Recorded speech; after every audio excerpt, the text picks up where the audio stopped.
Selamat pagi, saya Estarina, nomor induk mahasiswa PO 71-2002-149. Di sini saya akan menjelaskan tentang nilai dan norma konstitusionalisme Undang-Undang Dasar Negara Republik Indonesia 1945 dan konstitusionalisme ketentuan perundang di bawah Undang-Undang Dasar. Pengertian konstitusionalisme. Konstitusionalisme adalah suatu paham yang sangat tua yang hadir sebelum lahirnya gagasan tentang konstitusi, di mana mengandung permulaan dari segala peraturan mengenai suatu negara. Dalam arti sempit, konstitusi ini merupakan suatu dokumen atau seperangkat dokumen yang berisi aturan-aturan dasar untuk menyelenggarakan negara. Dan dalam arti luasnya, konstitusi ini merupakan peraturan, baik tertulis maupun tidak tertulis, yang menentukan bagaimana lembaga negara itu dibentuk dan dijalankan. Menurut Karl J. Friedrich, di mana konstitusionalisme ini mengandung gagasan bahwa pemerintahan yang diselenggarakan oleh dan atas nama rakyat dikenakan beberapa pembatas yang diharapkan akan menjamin bahwasanya kekuasaan yang diselenggarakan itu tidak disalahgunakan oleh mereka yang mendapat tugas untuk memerintah. Konstitusi ini dapat berupa hukum dasar tertulis yang lazim disebut dengan Undang-Undang Dasar dan dapat pula tidak tertulis. Nah, konstitusi ini merupakan dasar dari tatanan hukum sebuah negara, di mana di dalam konstitusi ini terdapat perlindungan terhadap hak asasi manusia atau HAM. Dan konstitusi ini mengatur tentang distribusi kekuasaan dalam penyelenggaraan suatu negara. Negara yang berlandaskan kepada suatu konstitusi dinamakan negara konstitusional. Akan tetapi, untuk dapat dikatakan secara ideal sebagai negara konstitusional, maka konstitusi negara tersebut harus memenuhi sifat-sifat dan ciri-ciri konstitusionalisme. Berikut adalah fungsi konstitusi secara umum. Yang pertama, konstitusi berfungsi membatasi kekuasaan pemerintah agar tidak terjadinya kesewenangan yang dapat dilakukan oleh pemerintah sehingga hak-hak bagi warga negara dapat terlindungi dan tersalurkan. Yang kedua, konstitusi ini berfungsi sebagai piagam kelahiran suatu negara. Yang ketiga, fungsi konstitusi sebagai sumber hukum tertinggi. Dan yang keempat, sebagai alat untuk membatasi kekuasaan.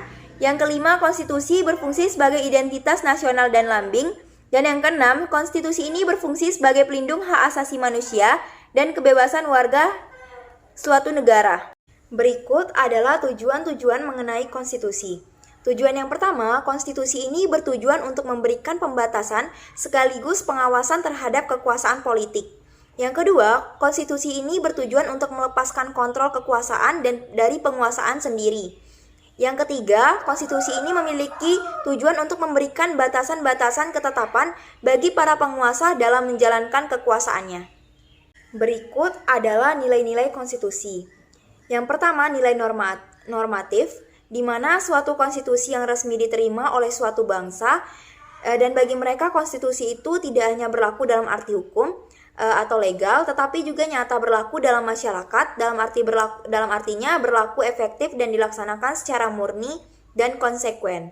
Yang kedua, nilai nominal, di mana nilai nominal ini merupakan di mana suatu konstitusi yang menurut hukum tetaplah berlaku, tetapi tidak sempurna. Ketidaksempurnaan itu disebabkan pasal-pasal tertentu tidak berlaku atau tidak seluruh pasal-pasal yang terdapat dalam Undang-Undang Dasar itu berlaku bagi seluruh wilayah negara. Selanjutnya yaitu nilai semantik, di mana nilai semantik ini merupakan suatu konstitusi yang berlaku hanya untuk kepentingan penguasa saja.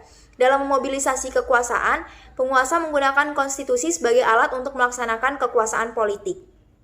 Berdasarkan penjelasan konstitusi tersebut, dapat saya simpulkan konsekuensi logis dari kenyataan bahwa tanpa konstitusi negara tidak mungkin terbentuk. Maka konstitusi itu menempati posisi yang sangat krusial atau penting dalam kehidupan ketatanegaraan suatu negara. Negara dan konstitusi itu merupakan lembaga yang tidak dapat dipisahkan satu dengan yang lain. Eksistensi suatu negara baru real jika telah memenuhi 4 unsur, yaitu yang pertama, memenuhi unsur pemerintahan yang berdaulat, yang kedua yaitu wilayah tertentu, yang ketiga, rakyat yang hidup teratur sebagai suatu bangsa, dan yang keempat yaitu pengakuan dari negara-negara lain. Dari keempat unsur untuk berdirinya suatu negara ini dapat menjamin terlaksananya fungsi kenegaraan dan pemerintahan yang berdaulat jika belum ada hukum dasar yang mengaturnya. Hukum dasar yang dimaksud adalah sebuah konstitusi atau undang-undang dasar. Keterkaitan antara dasar negara dengan konstitusi nampak pada gagasan dasar, cita-cita, dan tujuan negara yang tertuang dalam pembukaan konstitusi suatu negara. Dasar negara sebagai pedoman penyelenggaraan negara secara tertulis termuat dalam konstitusi suatu negara. Sekian penjelasan saya mengenai nilai dan norma konstitusionalisme Undang-Undang Dasar Negara Republik Indonesia 1945 dan konstitusionalisme ketentuan perundang di bawah Undang-Undang Dasar. Sekian, terima kasih.